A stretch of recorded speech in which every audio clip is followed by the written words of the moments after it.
मैं Kishan Thakur president Manikaran valley hotel association व पूरब जिला परिषद सदस्य। अभी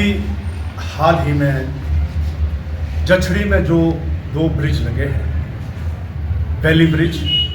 उसके लिए मैं प्रशासन का, सरकार का और ख़ास करके हमारे विधायक श्री सुंदर ठाकुर जी का मणिकर्ण वैली होटल एसोसिएशन व मणिकर्ण के लोगों की तरफ से बहुत धन्यवाद करता हूँ कि ये पुल जो है वो टाइम से लगा। अगर ये ब्रिज टाइम से नहीं लगता तो मणिकर्ण के लोगों को भारी नुकसान होना था, जिसमें हमारे बागवान, किसान और पर्यटन व्यवसाय से जो जुड़े हुए लोग हैं उन्हें वहाँ पे बहुत मुश्किलात हो रही थी, क्योंकि ऊपर से जो है वो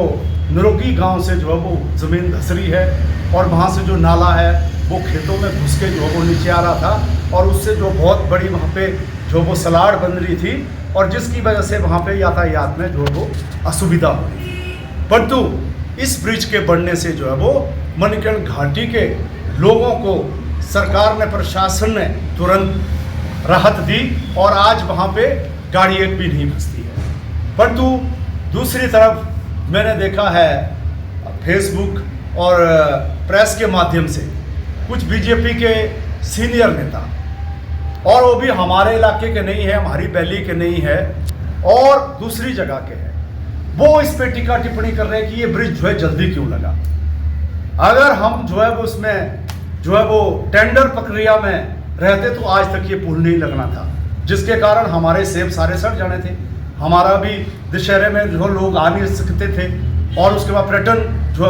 पर्यटक व्यवसाय से जुड़े हुए और बहुत सारे पर्यटक हमारे जो है वो अक्टूबर के महीने में कसोल में आए। तो इसलिए मैं ये कहना चाहूँगा कि जो ये बयानबाजी, बेतुकी बयानबाजी करते हैं और जो मणिकर्ण वैली के हितैषी नहीं है, वो चाहते थे कि ये पुल ना लगे और मणिकर्ण वैली के लोग जो है वो ऐसे ही जो है उनके सेब खत्म हो जाए, उनका टूरिज्म खत्म हो जाए और वो सारा टूरिज्म और उनका जो है उनकी तरफ, अपनी तरफ जाए।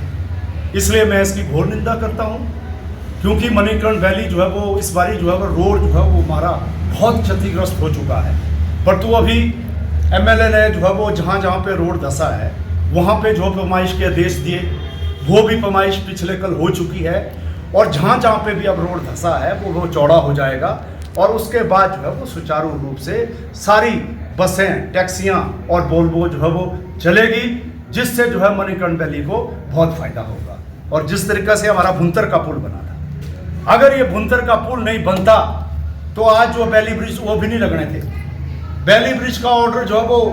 बंगाल में जाके देना पड़ता, उसके लिए जो 2-3 महीने लगने थे और उससे हमें बहुत परेशानी होनी थी। परंतु भुंतर का ब्रिज मणिकर्ण वैली के लोगों को जो है वो बहुत ज़रूरी लगना था, क्योंकि भुंतर से सारी बसें 10 और 20 मिनट के बाद मणिकर्ण के लिए ही चलती है और इसलिए और जितना भी हमारा फल सब्जी है वो भुंतर सब्जी मंडी में आता है, शार्ट सब्जी मंडी में आता है, टपोली में आता है और उसके बाद हमारा दूसरी जगह भी जाता है। तो इसलिए इस पुल को लगने से, इन दोनों ब्रिज के लगने से, जिसमें जो 2-2.5 करोड़ रुपये खर्चा हुआ और इसका जो सारा पैसा है वो लाडा से खर्च हुआ है, लाडा से खर्च हुआ है इसका पैसा। तो ये कोई डोनेशन करके या उस करके नहीं हुआ है, ये लाडा से पैसा खर्चा हुआ है। और जो दूसरी, तो इसलिए मैं कहना चाहता हूँ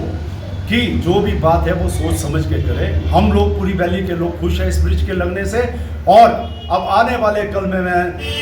PWD विभाग से यही चाहूँगा कि जहाँ जहाँ भी अब हमारे रोड जो है वो धंस चुके हैं उनको जो है वो चौड़ा किया जाए, वहाँ पे जो है सोलिंग की जाए, तारकोल किया जाए, ताकि जितने भी हमारी बसें हैं, टैक्सीज है, वो वहाँ पे फंसे ना। आज भी मैं झरी से आ रहा था तो रास्ते में जो है वो बड़ा ट्रक था, वो छानीपुर के पास फंस गया था, फिर उसके बाद वो निकल चुका था।